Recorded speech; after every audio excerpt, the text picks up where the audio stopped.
The Tampa Bay Buccaneers enter the Orange Bowl in Miami as one of only 3 winless teams in the NFL through the season's first 6 weeks. The Bucs' schedule has not been too kind the last couple of Sundays. They were matched against the only undefeated teams in pro football, the Chicago Bears and the Los Angeles Rams. The Bucs led in both games in the second half, but quarterback Steve DeBerg and his teammates could not hold on to the advantage.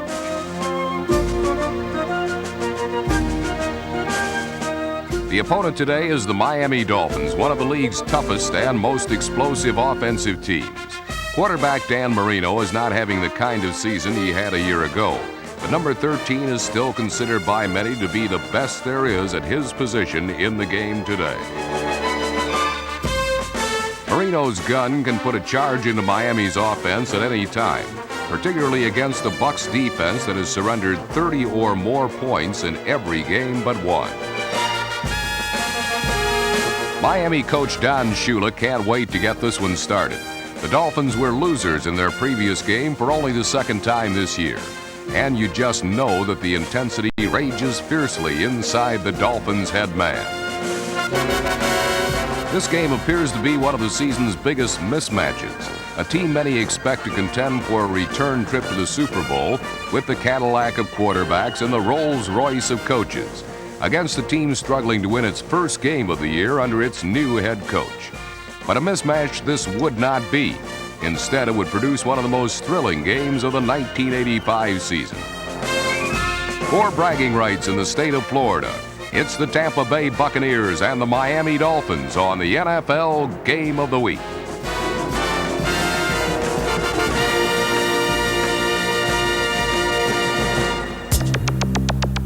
It came as no surprise to anyone in the Orange Bowl when Bucs running back James Wilder began the game carrying the football. In fact, Wilder ran 8 consecutive times on Tampa's first 2 offensive possessions, but number 32 didn't get very far.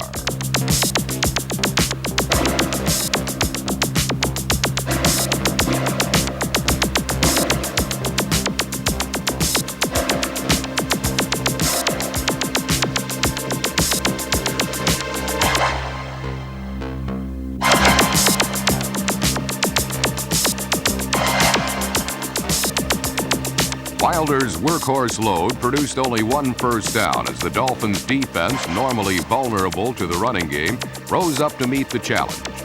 While the Miami defense was shutting down Wilder, the offense was methodically marching down the field, sustaining 2 drives that both ended in Dan Marino touchdown passes.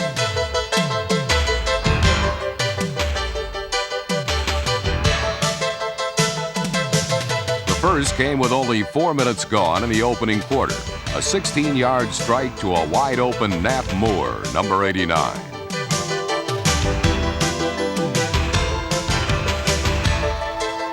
Moore, in his 11th season with the Dolphins, had become the team's 3rd wide receiver with the rapid development of the marks of distinction, Clayton and Duper. But with an injury to Duper, the crafty Moore returned as a starter, and his experience and know-how have paid big dividends in 1985. Moore's 3rd scoring reception of the season completed the first Miami touchdown drive. The second took 11 plays and resulted in the first touchdown of the year for all-purpose talent extraordinaire Jim Jensen, number 11. The first quarter had gone according to form. One of the league's best was routinely, efficiently, and thoroughly beating one of the league's worst. Nothing fancy, no surprises. As this expected mismatch progressed, however, things would change dramatically. Steve DeBerg needed to generate some offense in a hurry if the Bucs were to have any chance at all of winning this Battle of Florida.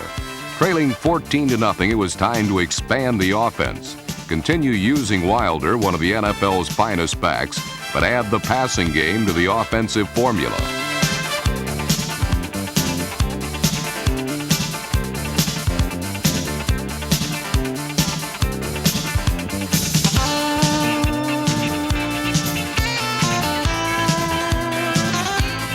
The recipe worked to perfection. 2 DeBerg passes to tight end Jerry Bell, number 82, loosened up Miami's run-conscious defense, and gave Wilder the room he needed.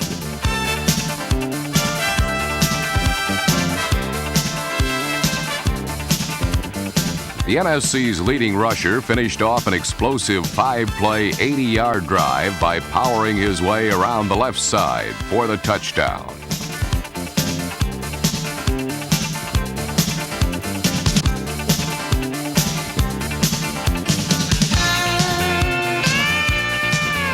The 10-yard burst halved Miami's advantage. Less than a minute into the second period, the Bucs now trailed 14-7. They had responded with a neatly conceived, brilliantly executed mix of passing and running. And it was only fitting that Wilder, who would end the day as the NFL's top ground gainer, scored the touchdown that got Tampa on the board. The Bucs offense had broken through. Now their defense had to turn it up a notch. Both of Miami's possessions had resulted in touchdowns. The Buc had to stop there. But Don Shula has a rookie running back whose overall skills as a runner and receiver may soon parallel those of James Wilder. First-round draft choice Lorenzo Hampton, number 27, was the main weapon in yet a third Miami scoring march, as he caught and ran for more than half of the Dolphins' total of 80 yards.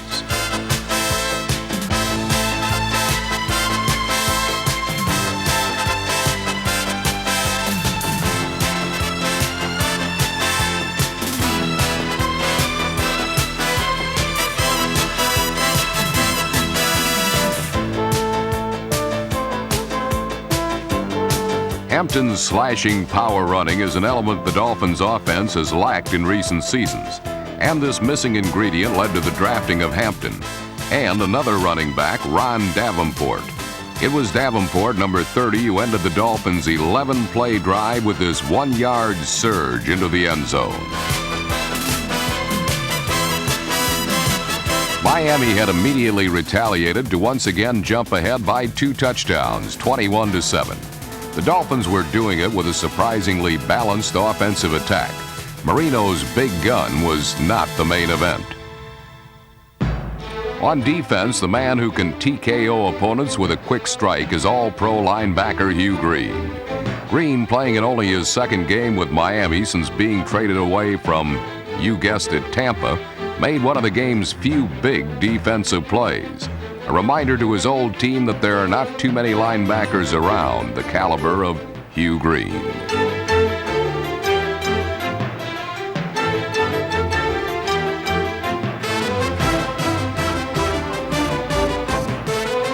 Green's interception set up a Dolphins field goal, and midway through the second quarter, Miami led 24-7 in what was turning into a rout.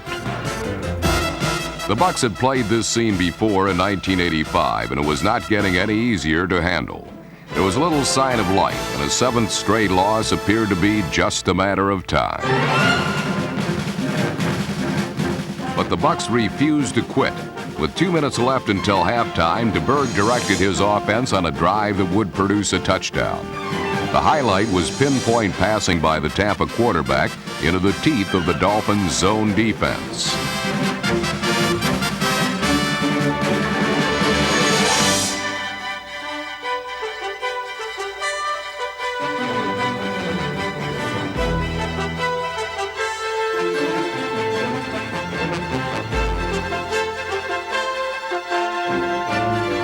With 17 ticks left on the clock, DeBerg hit a wide-open Jimmy Giles, number 88, for the score. And the Bucs, seemingly out of the game just a few short minutes earlier, had rebounded in a big way.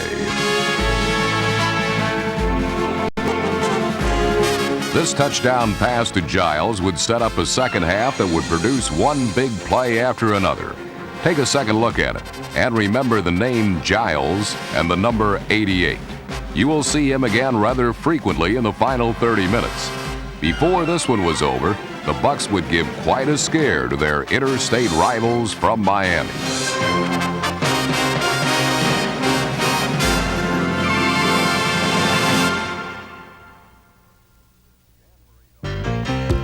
Dan Marino was champing at the bit to get things started as the third period began, and who could blame him?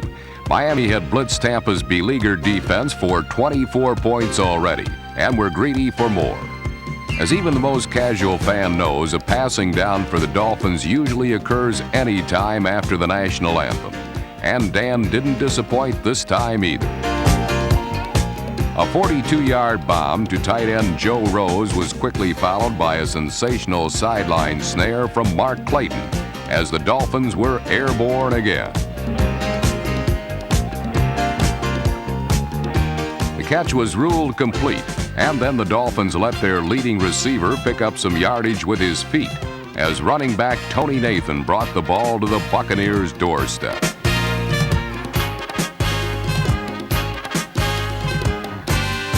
Tony was ticked over not going all the way, but his disappointment was temporary.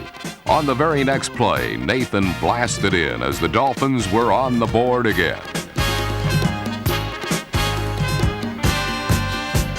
Miami was turning the Battle of Florida into a runaway.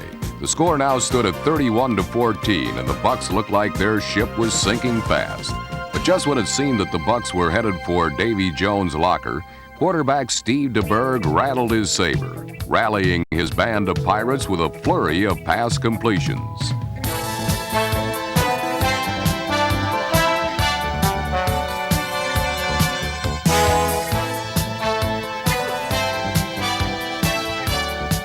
In the blink of an eye, the Bucs were into Dolphin territory, and then DeBerg found Jimmy Giles for his second touchdown reception of the game.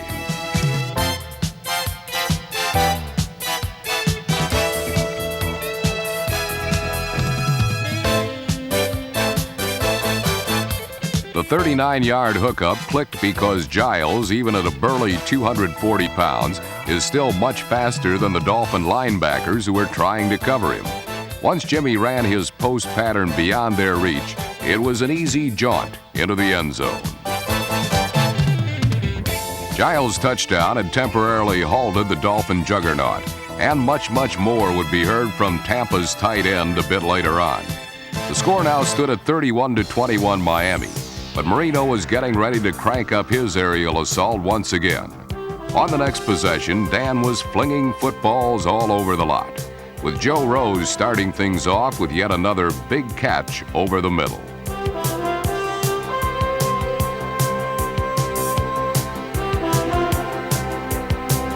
Then it was rookie runner Lorenzo Hampton, just as he had done in the first half, breaking off big gains on the ground to move the Dolphins close to another score.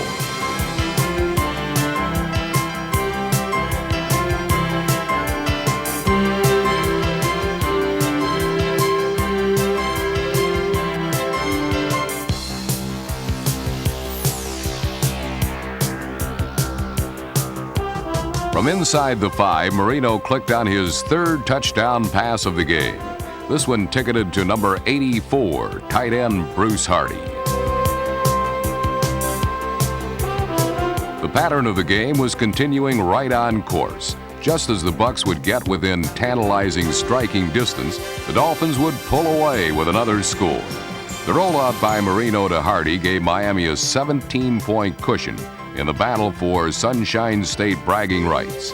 And as the third period ended, things looked very sunny indeed for Miami. But in the final 15 minutes, the Buccaneers would rain on Miami's parade, giving their Florida cousins a scare so harrowing that it would take all the Dolphins' might to save the day.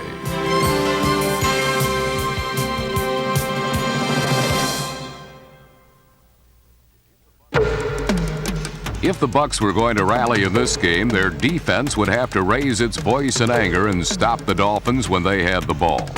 Or Miami would have to make a mistake of its own. That's just what happened, as the home team committed the first of two costly fourth-quarter turnovers. Defensive end John Cannon, number 78, recovered the loose ball, giving the Bucs excellent field position at the Miami 21. Then Steve DeBerg came out throwing right away, hooking up with wide receiver Gerald Carter, number 87.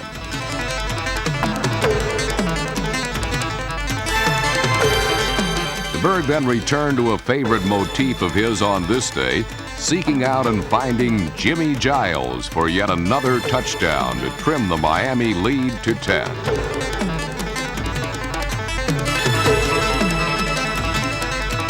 Giles' amazing diving grab was successful because of his athletic ability, along with a nifty play-action fake by DeBerg. After a false handoff to James Wilder, the Buck quarterback had all the time he needed to find the red-hot Giles for the score.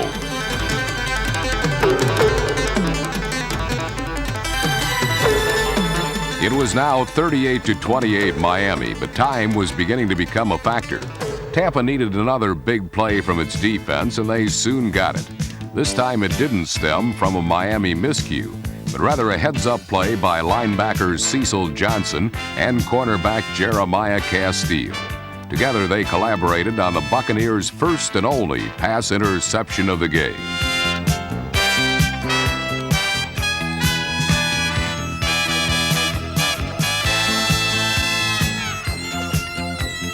Johnson's tip was grabbed by Castile, number 23, and the Bucs were once more in control deep in Dolphin territory.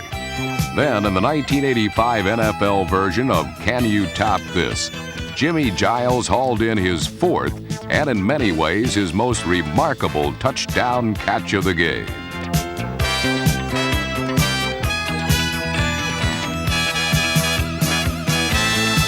Jimmy juggled, then barreled his way over all obstacles to complete the scoring play. Giles entered the game with a season total of only 14 catches and no touchdowns. Today alone, he garnered 7 catches for 116 yards and a quartet of scores. More important, the 9-year former All-Pro had brought his struggling team to within a field goal of the defending conference champions. It was now 38-35 Miami, and Tampa would soon be threatening again. With a little over 3 minutes to play, Steve DeBerg began the Bucs' final march, a drive that he hoped would end with a game-winning score.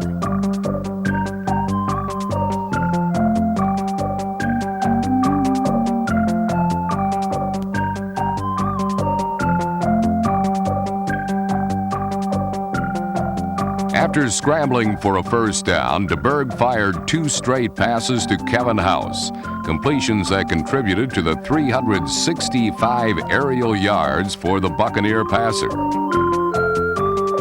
But Miami stiffened inside its 30, so Tampa place kicker Donald Igwebike stepped up and buried one from 38 yards.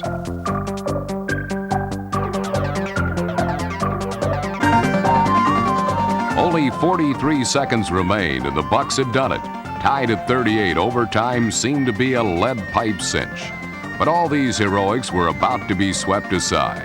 Giles, DeBerg, Wilder, Igwebike, prominent names for 59 minutes, were about to be overshadowed by the biggest name of all, Dan Marino.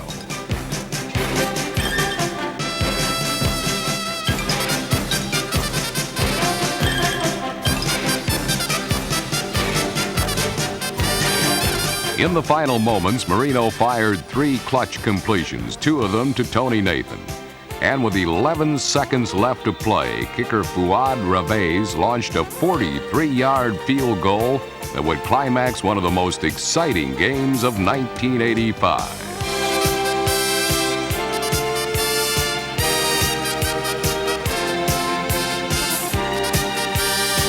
Miami had regained the lead at 41-38. But Tampa Bay was not dead yet. A Dolphin celebration was still premature. The Bucs had come off the floor so many times already that it seemed appropriate for DeBerg and company to fire one last salvo over the Dolphin broadside before surrendering.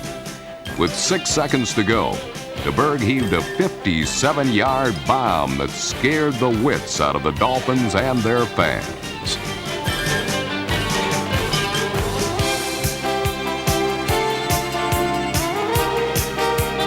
But unfortunately for the Bucs, time ran out, and with it a chance for victory. Miami had prevailed 41-38, and the greatest irony of all was that Tampa Bay had now played its 3rd straight courageous game against the league powerhouse, only to lose. And by day's end, the hard-luck Bucs remained the only NFL team without even a single victory to its name.